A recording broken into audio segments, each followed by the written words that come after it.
গ্যাসের দামে নীরব দহন জ্বালা সীমিত আয়ের সংসারে এক মাসের মধ্যে 2 দফায় এলপির দাম বেড়েছে প্রায় ৪৫%।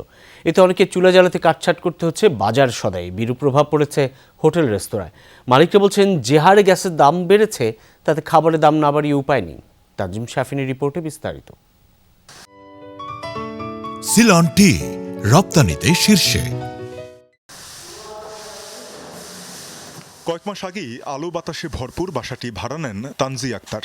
2 শিশু সন্তানের জন্য খোলামেলা পরিবেশ সহায়ক হলেও সম্প্রতি সাধের ফ্ল্যাটটি ছাড়ার সিদ্ধান্ত নিয়েছেন তিনি।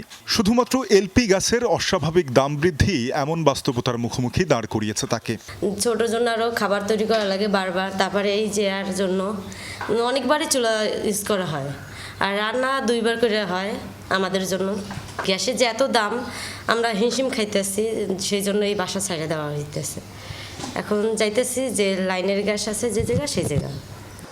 12 কেজির এলপিজি সিলিন্ডার চলতি মাসে 2 দফায় 600 টাকা বেড়েছে। 18 দিনের ব্যবধানে 1341 টাকার সিলিন্ডার এখন সরকার নির্ধারিত দাম 1940 টাকা। যদিও অধিকাংশ ক্ষেত্রে নির্ধারিত দামে গ্রাহক পর্যায়ে মিলছে না সিলিন্ডার। এলাকা ভেদে বেশি গুনতে হচ্ছে 2300 টাকা পর্যন্ত। স্বল্প আয়ের পরিবার চলতে যেন নাভিশ্বাস। 3-4 বারের একবারে চালাইতেছি যে একটু কম ইউজ হয়, তার তো বাকি আছে স্কুল খরচ, বাচ্চাদের, আমাদের কষ্ট না। 12,000 টাকা বেতনে যে চাকরি করি, একটা গ্যাসের মধ্যে যদি 2100 টাকা যায়, আমার 2টা ছেলেপেলে আছে, লেখাপড়ার খরচা, তারপরে নিজের খরচা, ঠিক আছে। আমাদের মতন মানুষ এলপি গ্যাস ব্যবহার করে রান্না করে খাইতে পারবে না, আমার মনে হয় না।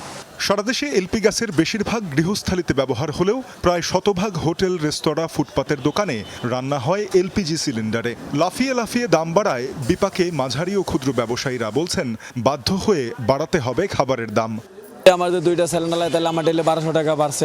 মিলে দিলে আমরা চলে ফিরে যে খাইতে পারি, তাহলে দেখা গেল খামো। যদি এখন যদি নাই পারে তাহলে আমার পরবর্তীতে দাম বাড়াই দেওয়া হবে। দাম বেড়ে গেছে, একটু পুরো পড়বে না, ব্যবসা একটু খারাপ হইতেছে, দাম জিনিসপত্রের দাম একটু গ্যাসের দাম একটু বেশি। 2 দিন আগে একটা নিছি, এটা পুরো 2000 টাকা দিয়ে। এখন আজকে আর একটা নিতে চাইছি, বলছে গ্যাসের দাম বাড়ছে, 2200 টাকা দিতে হইবে। কাজে আমি 2200 টাকা দিয়ে লই নাই। এখন চিন্তা ভাবনা করতেছি যে এত দাম দিয়ে গ্যাস দিয়ে দোকান কিভাবে চলবে। সরকারের খাতায় দেশে উত্তোলনযোগ্য গ্যাস ক্ষেত্র মাত্র 2টি, যেখানে বছরে উৎপাদন প্রায় 33,000 মেট্রিক টন। এদিকে দেশের বাৎসরিক চাহিদা 12 থেকে 16 লাখ মেট্রিক টন। চাহিদার 98%ই আমদানি হয় বেসরকারিভাবে। ভোক্তা পর্যায়ে এলপিজি ডিলার ও ডিস্ট্রিবিউটররা বলছেন সরবরাহ কিছুটা কমলেও ঘাটতি নেই, তবে দামের কারণে চাহিদায় কাটছাট করছে গ্রাহক। 10 টাকা, 20 টাকা, 50 টাকা, হয়তো সর্বোচ্চ 1-150 টাকা বাড়ছে। ক্ষণিকের জন্য তো 15 দিন 1 মাস থাকছে, তারপরে আবার স্বাভাবিক হয়ে গেছে। কিন্তু ইদানিক যেভাবে রেটটা বাড়তেছে, এটা মাইনে নেওয়ার মতো না, আমরা মাইনে নিতে পারতেছি না। গ্রাহক কিভাবে মাইনে নেবে এটা আল্লাহ জানে ভালো। আমদানি নির্ভরতার কারণে সৌদি আরামকোর প্রোপেন ও বিউটেনের ভিত্তিমূল্য অনুযায়ী এলপিজির দাম সমন্বয় করে Bangladesh energy regulatory commission BERC. যুদ্ধাবস্থায় মার্চ ও এপ্রিল মাসে আরামকো সিপির দাম 47% বেড়ে $800 পর্যন্ত পৌঁছেছে। তবে বর্তমান বাংলাদেশের বাজারে থাকা এলপিজি আমদানি হয়েছিল বছরের প্রথম 2 মাসে। তানজিম শাফিন, যমুনা নিউজ, ঢাকা।